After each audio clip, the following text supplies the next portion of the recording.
पता नहीं चलेगा। दूसरे श्लोक में भगवान श्री राम के मुख को वंदन किया गोस्वामी जी ने। कौन सा मुख?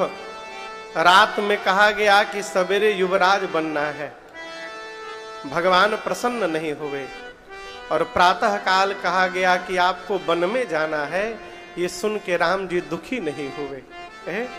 प्रसन्नताम यानगताभिषेकतः तथा न ममले वनवासत मुखतः मुखाम्बुज श्री रघुनंदनस्य मे सदास्तु सा मंजुल मंगल प्रदा। भगवान का मुख जो सर्वकाल एक रस बना रहता है, गोस्वामी जी कहते हैं मैं उस मुख को बारंबार वंदन करता हूं। क्यों? ये मुख भक्तों का मंगल करने वाला है। ये दूसरा श्लोक।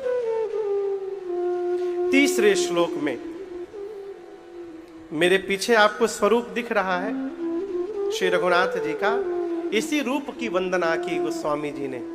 कहते हैं ये श्लोक आप में से कई लोगों को स्मरण होगा। आइए साथ में गाते हैं एक बार। नीलाम्बुजश्यामलकोमलांगं सीता समारो पितबाम भाग पाणौ महाशायक चारुचापम नमामि रामं रघुवंशनाथम्। गोस्वामी जी कहते हैं नील अंबुज के समान जिसका श्यामल वर्ण का रंग है, सांवला रंग है। यहां दर्शन करिए, भगवान का रंग नीला है। भगवान का वास्तविक रंग यही है जो पीछे दिख रहा है आपको। नील अंबुज के समान जिनका रंग है, कोमल कोमल अंग है। चारु यानी सुंदर, चाप यानी धनुष। एक हाथ में अमोघ बाण और दूसरे हाथ में अपना सारंग धनुष लेकर सीता मैया के साथ जो रघुवंश के सिंहासन पर विराजमान है, उन राम जी को मैं बारंबार वंदन प्रणाम करता हूं। नमामि रामम रघुवंशनाथम। देखिए हम आपको एक निवेदन करें, नित्य संपूर्ण श्री रामचरितमानस को पढ़ना यह संभव नहीं है नित्य, लेकिन एक ऐसा उपाय हम आपको निवेदन करें कि यदि आप उसको करेंगे तो नित्य श्री रामचरितमानस पढ़ने का फल प्राप्त हो जाएगा। क्या उपाय है? अभी जो श्लोक मैंने आपको सुनाया, ये श्लोक संपूर्ण रामचरितमानस का सारांश है। यदि केवल आप नित्य इस श्लोक का पाठ कर लीजिए तो पूरा रामचरितमानस पढ़ने का फल आपको स्वतः प्राप्त हो जाएगा केवल एक श्लोक से। नीलांबुज श्यामल कोमलांगम सीता समारोपित वाम भागम पाणौ महाशायक चारु चापम नमामि रामम रघुवंशनाथम। ये श्लोक की महिमा है। कैसे सातों कांड आ गए इसमें, इसका दर्शन करिए। नीलांबुज श्यामल कोमलांगम, जिसके नीले रंग के श्यामल कोमल अंग हैं, भगवान की बाल लीला इसी में समाहित हो गई। सीता समारोपित वाम भागम, जिनके वाम भाग में सीता जी समाहित हैं। धनुष यज्ञ सीताराम विवाह पूरा। पाणौ महाशायक चारु चापम, हाथ में धनुष बाण लेकर राम जी अयोध्या से बाहर निकले निशाचरों का वध करने। अयोध्या कांड, अरण्य कांड, किष्किंधा कांड, सुंदर कांड, लंका कांड पूरा। रावण को मारकर भगवान अयोध्या में आए, राम जी का राज्याभिषेक हुआ। नमामि रामम रघुवंशनाथम, उत्तर कांड पूरा। एक श्लोक के भीतर पूरा रामचरितमानस समाहित है। ये अयोध्या कांड का तीसरा श्लोक है। और 3 श्लोक लिखने के बाद गोस्वामी जी ने दोहा लिखा। अयोध्या कांड का पहला दोहा कितने लोगों को याद है यहां पंडाल में? संदीप भी आपको याद है अयोध्या कांड का पहला दोहा? प्रदीप जी आपको याद है? हाँ, पहला दोहा याद है अयोध्या कांड का? उनको याद है, सबको याद है। आप जितने लोग यहां बैठे हैं, आइए साथ में गाइए। श्री गुरु चरण सरोज रज, निज मन मुकुर सुधार, वरनौ रघुबर बिमल जस, जो दायक फल चार। ये कितने लोगों को याद था? हाथ क्यों नहीं उठाए थे पहले? महाराज हम तो जानते ही नहीं थे। ये अयोध्या कांड का है। यह अयोध्या कांड का प्रथम दोहा है। गोस्वामी जी कहते हैं श्री गुरु चरण सरोज रज, सरोज यानी कमल बाबूजी। तो गुरु जी का जो कमलवत चरण है, उस चरण में जो रज लगा है, उस रज से निजमन मुकुर सुधारी। मुकुर यानी शीशा। अच्छा आप बताओ, आप सवेरे सवेरे नहाने के बाद शीशा के सामने जाते हैं ना, दर्पण के आगे? कौन कौन जाता है? जिसके सिर पर बाल है वो सब जाते होंगे। हमारे पंडित जी न भी जाए तो चलेगा इनका। हाँ?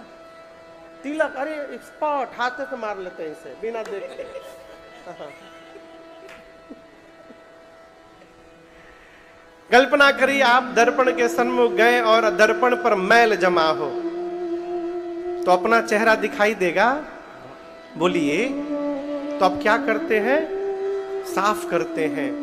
जिस प्रकार दर्पण पर मैल जम जाए तो अपना चेहरा नहीं दिखता, उसी प्रकार जब मन पर मैल जम जाता है तो हमको भगवान दिखाई नहीं देते, न उनकी कथा समझ में आती है। तब मन को भी साफ करना पड़ता है। वो कैसे होता है? गुरुदेव भगवान के चरण रज से। निज मन मुकुर सुधार, बरनौ रघुबर बिमल जसु, जो दायक फल चार। आज कुछ लोग आए थे मिलने के लिए। मिलने का जो समय है, कुछ माताएं भी थी, तो कुछ माताओं ने कहा, प्रश्न कहा, महाराज हम लोग शिव चर्चा में जाते हैं। अच्छी बात है, चर्चा करिए शिव जी की। तो हम लोग तो शिव जी को ही गुरु मान लिए हैं, तो क्या अलग से और दीक्षा लेने की, गुरु जी के पास जाने की आवश्यकता है? शिव जी हमारे गुरु।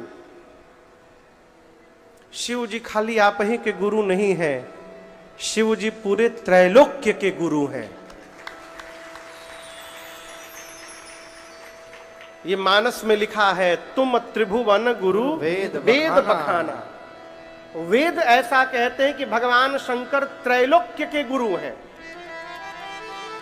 फिर तो हमको भी दीक्षा नहीं लेनी चाहिए थी। शंकर जी के तो सबके सद्गुरु हैं। गुरु कौन? जो हमारा मार्गदर्शन करे वो हमारा सद्गुरु है।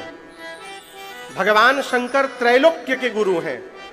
परंतु उसके बाद भी यदि आप धरती पर जन्म लिए हैं तो बिना सद्गुरु के शरण में गए कल्याण होने वाला नहीं है। यहां आए हैं, यहां शंकर जी भी यदि अवतार ले लेंगे, आदि शंकराचार्य भगवान साक्षात भगवान शिव के अवतार थे।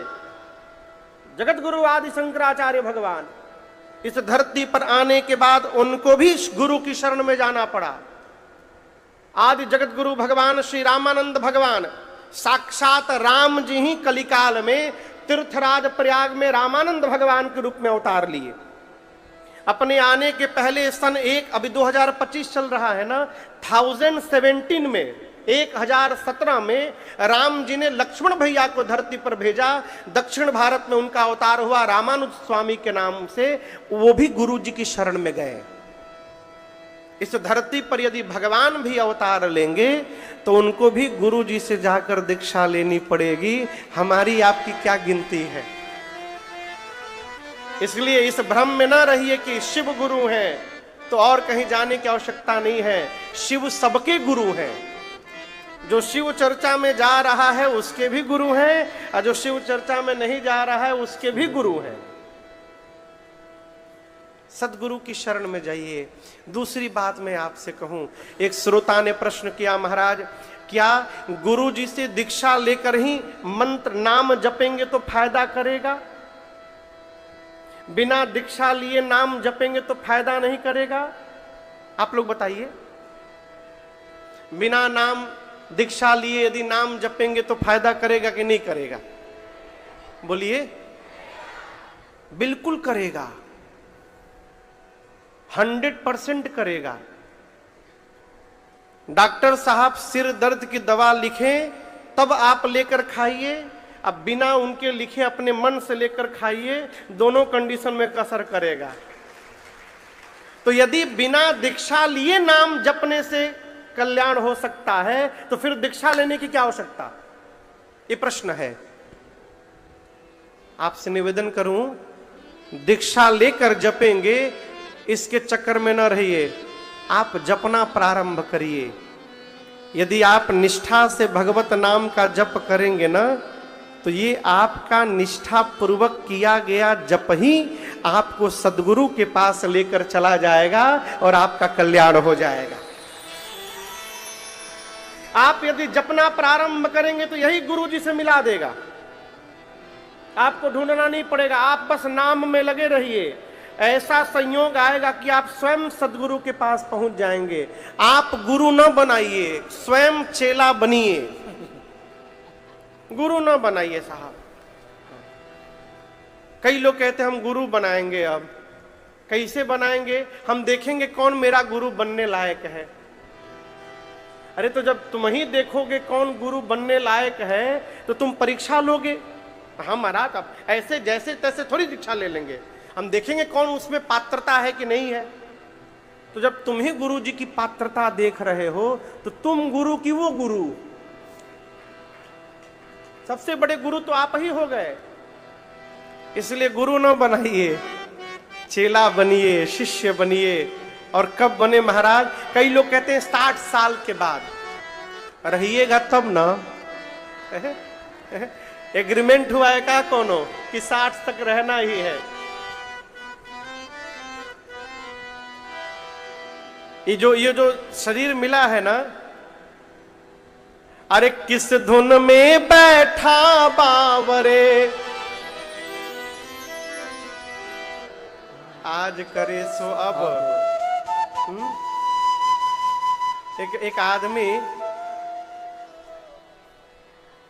एक आदमी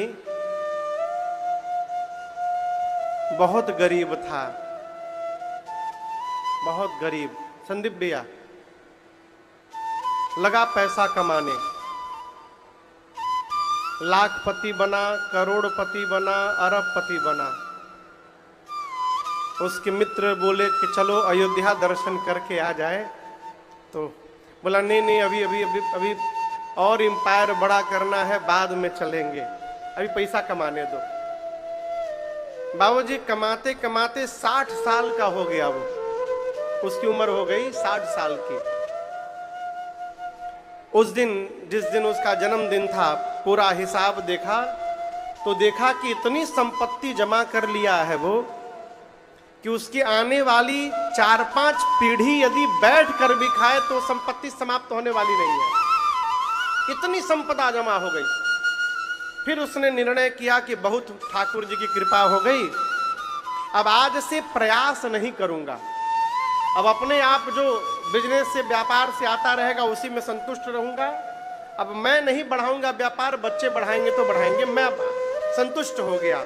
अब आज के बाद मैं खूब भजन करूंगा, इसी में समय निकाल कर तीर्थाटन करूंगा, खूब आनंद करूंगा अब जीवन में। दिन में सोचा, रात को बर्थडे पार्टी मनाया, सब लोग आए, भोजन वोजन किए, उसको बधाई दिए, उपहार दिए। सबके जाने के बाद वो रात को सोने गया। तो बाबूजी जैसे सोया, कंबल वंबल ओढ़ कर एसी चालू करके कमरे में, रात को 1 बजे उसको ऐसा फील हुआ कि उसका ब्लैंकेट कोई खींच रहा है। आंख खोला तो देखा कि सामने काला कलूटा आदमी खड़ा है। पूछा, तुम भीतर कैसे आ गए? वो बोला, मेरे पास यूनिवर्स परमिट है, मैं कहीं भी जा सकता हूं, कभी भी जा सकता हूं। उसने पूछा, तुम हो कौन? उसने कहा मैं यमदूत हूं, यमदूत। अब जब यमदूत का नाम सुनकर ये कांपने लगा, बोला हमारे घर क्यों आए हैं? यमदूत ने कहा आपका टाइम पूरा हो गया, आपको लेने आए हैं।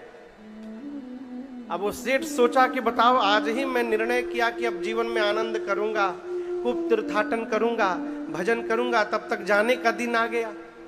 तो सेठ जी यमदूत से बोले कोई बात नहीं, 5 करोड़। क्या बोले सेठ जी? 5 करोड़ दे रहा हूं कैश अभी, 1 साल बढ़ा दो मेरा। बोला कुछ नहीं होगा, 10 करोड़।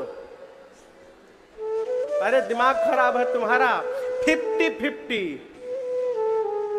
बोले पूरी संपत्ति का 50% देने को तैयार हूं, 1 महीना बढ़ा दो। यमदूत ने कहा पूरी संपत्ति भी दे दोगे, 1 मिनट बढ़ने वाला नहीं है, अभी जाना पड़ेगा। तो सेठ ने कहा कि बगल के कमरे में मेरा बेटा सोया है, उसके नाम एक लेटर लिखना है, इतना टाइम तो दे दो। तो यमदूत ने कहा लिखो तुरंत। सेठ जी पैड उठाए, पेन उठाए और अपने बेटे को पत्र लिखे। बोले बेटा, जीवन के अंतिम क्षण में जाकर मुझे एक शिक्षा मिली है। मुझे मरते समय पता चला है कि जिस संपत्ति को कमाने के लिए मैंने अपना पूरा जीवन लगा दिया, उस जीवन भर की कमाई को देने के बाद भी मैं अपने जीवन का 1 मिनट नहीं खरीद पाया। आज मुझे पता चला ये। इसलिए तुम्हारे लिए शिक्षा है खूब धन कमाना, ऐश्वर्य कमाना, लेकिन उसको कमाने के साथ साथ जीवन का आनंद भी कमाते जाना, परमार्थ भी करते जाना, सत्संग भी करते जाना। इसके लिए अलग से टाइम मिलने वाला नहीं है। जो करना है इसी में करते जाइए। आप सोचिएगा 60 साल के बाद हम निश्चिंत हो जाएंगे, रिटायर्ड फिर करेंगे। रिटायर्ड होइएगा तो आंखियों रिटायर्ड हो जाएगी। मंदिर में जाइएगा भगवान दिखाई नहीं पड़ेगा, ऐसे करना पड़ेगा, तब वो भगवान नहीं दिखाई पड़ेंगे। घुटने में इतना दर्द हो जाएगा, सीढ़ी नहीं चढ़ पाइएगा हनुमानगढ़ी का, कैसे दर्शन मिली?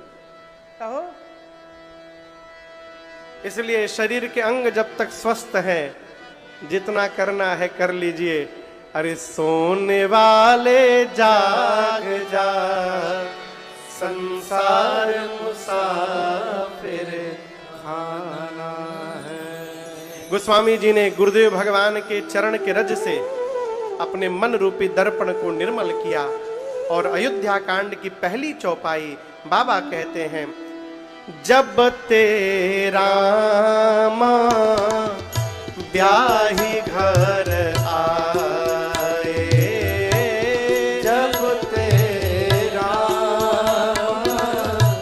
ब्याही घर आए, नित नव मंगल मोद बधाए, नित नव मंगल मोद बधाए, भुवना चारि दस भूधर भारी, भुवन चारि दस भूधर भारी, सुकृत में घबर सही सुख पारे, सुकृत में खबर सही सुख पारी, रिधि सिद्धि संपत्ति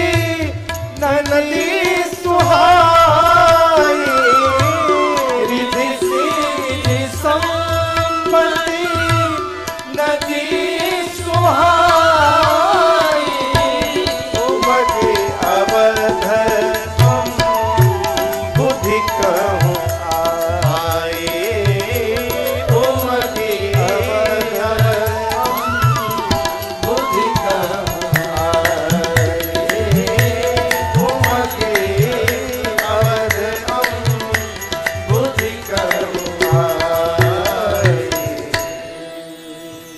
गोस्वामी जी कहते हैं कि जब से राम जी विवाह करके श्रीधाम अयोध्या वापस लौटे हैं, उस दिन से अयोध्या में नित्य नवीन आनंद बधाई महोत्सव चल रहा है। हमारे आपके घर में विवाह करके बेटा बेटी आवे ना, बहू आवे ना, तो हम लोग 4 दिन 5 दिन 1 सप्ताह तक उत्सव मनाते हैं। लेकिन आपको सुनकर आश्चर्य लगेगा, राम जी विवाह करके आए बाबूजी, तो राम जी के आने के बाद 11 वर्ष तक ये उत्सव चलता रहा। कितने दिन तक? 11 वर्षों तक ये बधाई महोत्सव अयोध्या में चलता रहा। सभी पूरी अयोध्या प्रसन्न है, सभी लोग आनंद में हैं। उसी आनंद के बीच में अयोध्या वासियों के मन में एक भाव है। जानते हैं क्या भाव है? देखिए, एक शब्द है कामना। कामना मन इच्छा। निरीह केवल परमात्मा है, हम और आप निरीह नहीं है। निरीह मतलब जिसकी कोई इच्छा ना हो। ऐसा पंडाल में कोई नहीं बैठा है जिसकी मन में कोई कामना नहीं होगी। ऐसा कोई है जिसके मन में कोई इच्छा नहीं है? अब कोई हाथ नहीं उठाया, हम भी नहीं उठा रहे हैं। अब दर्शन करिए, सबके भीतर कोई ना कोई इच्छाएं हैं। अयोध्या वासियों के मन में पहले इच्छा थी कि महाराज को बेटा हो जाए, हो ही गया बाबूजी। फिर इच्छा ने जन्म लिया, काश हम लोग इनका यज्ञोपवीत देख पाते, देख लिए। फिर दूसरी इच्छा ने जन्म लिया, इनका विवाह देखने को मिल जाए तो आनंद हो जाए, विवाह भी देख लिए। अब अयोध्या वासियों के मन में एक नई इच्छा ने जन्म लिया, क्या?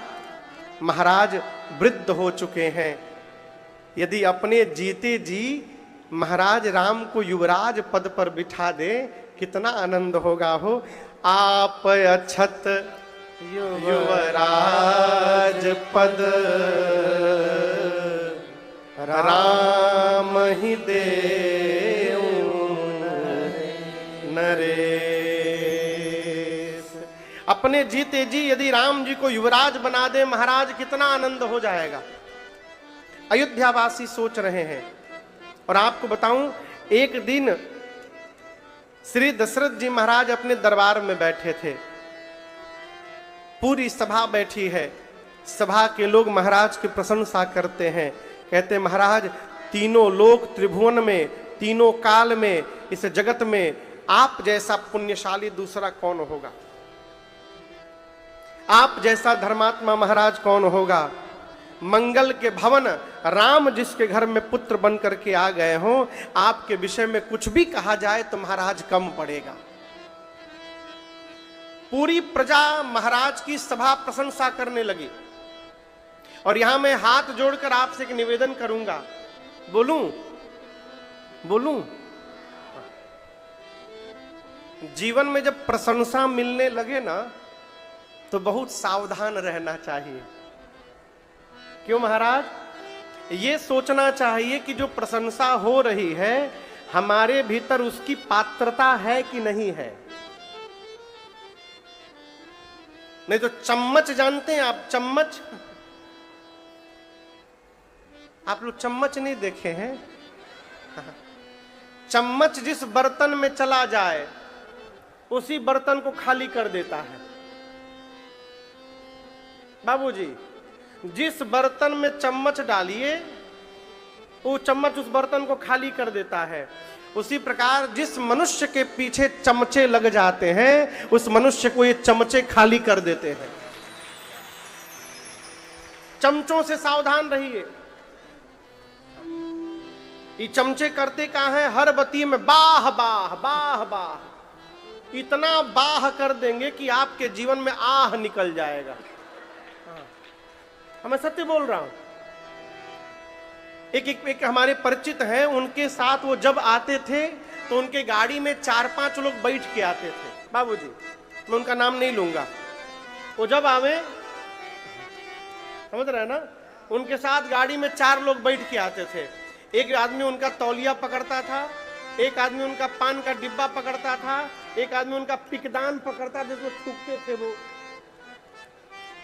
तो हम एक दिन महाराज जी से पूछे कि सरकार ये भैया आते हैं तो इनके साथ गाड़ी में 4-5 लोग लद के कहे आते हैं, और ये 4-5 लोग कुछ करते नहीं है, उनके साथ खाली खाते हैं, सोते हैं, हर बतिये में एकदम सही करते हैं।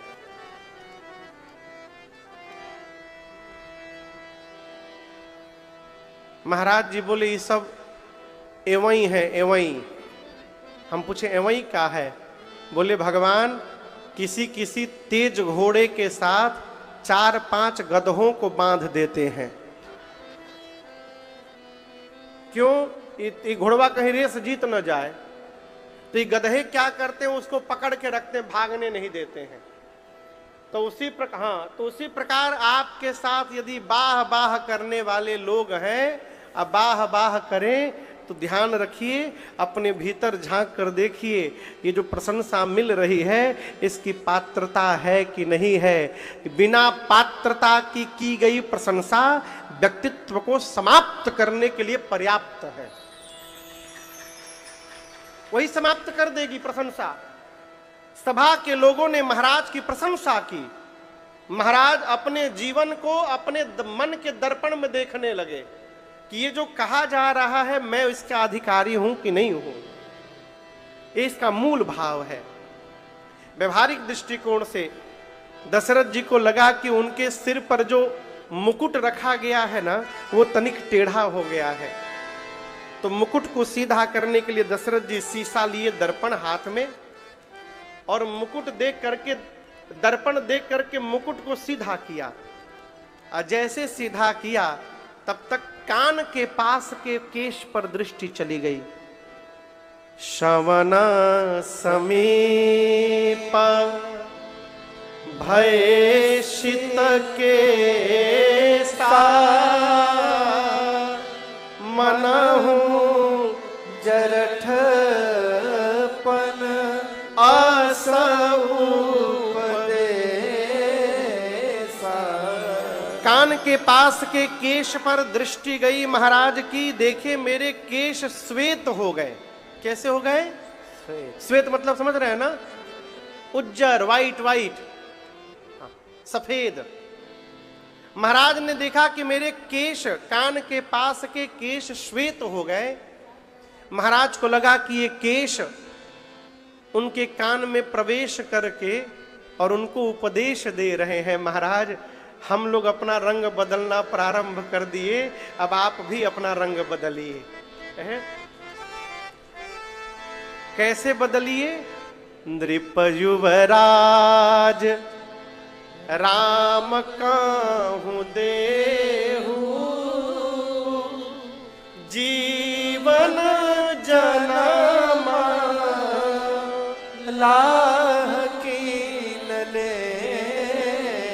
महाराज ने केश देखा तो मन में भाव आया कि ये कह रहे हैं कि राम को युवराज बनाकर मुक्त होइए। क्या होइए? और आपको एक बात मैं कहूं, मुक्त होना पड़ता है, कोई करने वाला मुक्त नहीं है। आपको कोई आदमी मर जाता है ना तो लोग कहते हैं मुक्त हो गए। मुक्त कौन देखने गया मुक्त हो गए? मुक्त हुए कि नहीं इसके लिए पहले आप मरिए। भाई बिना मरे कैसे मालूम कि मुक्त हुए कि नहीं हुए? मरने के बाद कोई मुक्त नहीं होता, मरने के बाद केवल तेरही होती है। वो तब होगा जब लड़कवा लायक होगा तब, नहीं तो भगवान ने मालिक है। ऐ जो जीते जी मुक्त नहीं हो पा रहा है, मरने के बाद खाक मुक्त होगा। प्राण निकल रहा है, चाबी छूट नहीं रही है तिजोरी वाली, पकड़े हैं चाबी छूट नहीं रहा, ऐसा आदमी मुक्त होगा कभी? 100 जन्म में मुक्त नहीं होगा। मुक्त होना पड़ता है। कैसे महाराज? संतान यदि योग्य हो गई तो पिता का धर्म है अपना सारा भार्य संतान को सौंप करके और स्वयं मुक्त हो जाए, ये मुक्ति है। बेटा लायक हुआ तो हैंड ओवर करिए, प्रॉपर्टी और नहीं व्यापार सारा। आदमी छोड़ता नहीं, डुबा देगा महाराज, डुबा देगा। आप अमृत पी के नहीं आए हैं, रतिये में यदि टे बोल गए तो, आप यदि रतिये में चले गए तो कल से कौन उबारेगा? वही करेगा। आपके सन्मुख डुबाएगा तो आप संभालने के लिए रहेंगे, आपके पीछे डुबाएगा तो कौन संभालेगा उसको। अपने रहते संतान को सारा भार सौंप करके मुक्त होइए। महाराज के मन में आया राम को युवराज बना देना चाहिए। दौड़े गुरु जी के पास, जाकर प्रणाम किए, कहे गुरुदेव मेरे राम सब प्रकार लायक हो गए हैं, मैं चाहता हूं ऐसा एक मुहूर्त बता दीजिए जिस पर मैं राम का अभिषेक कर सकूं। क्या पता कल ये शरीर मेरा रहे न रहे। गुरुदेव भगवान जान रहे हैं कि जो मुहूर्त पूछा जा रहा है ये मुहूर्त 14 वर्ष बाद आनी है। लेकिन कहे कैसे कि 14 वर्ष बाद मुहूर्त है। महाराज बेचैन है। तो गुरुदेव ने कहा महाराज मुहूर्त मत पूछिए, बेगी विलंब न करिय नृप, साजिय सबुई समाज, सुदिन सुमंगल तब ही जब राम हो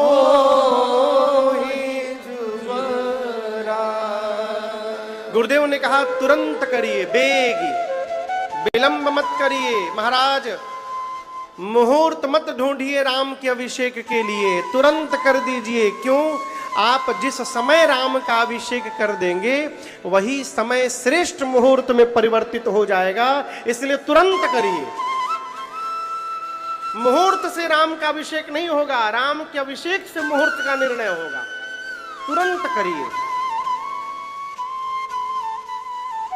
लेकिन आप सब जानते हैं अभिषेक हुआ नहीं राम जी का। क्या हुआ? वनवास हो गया। और मैं आपसे निवेदन करूं, राम जी के वनवास में मेरी मां कैकेयी की तनिक भी भूमिका नहीं है, लेश मात्र भी भूमिका नहीं थी।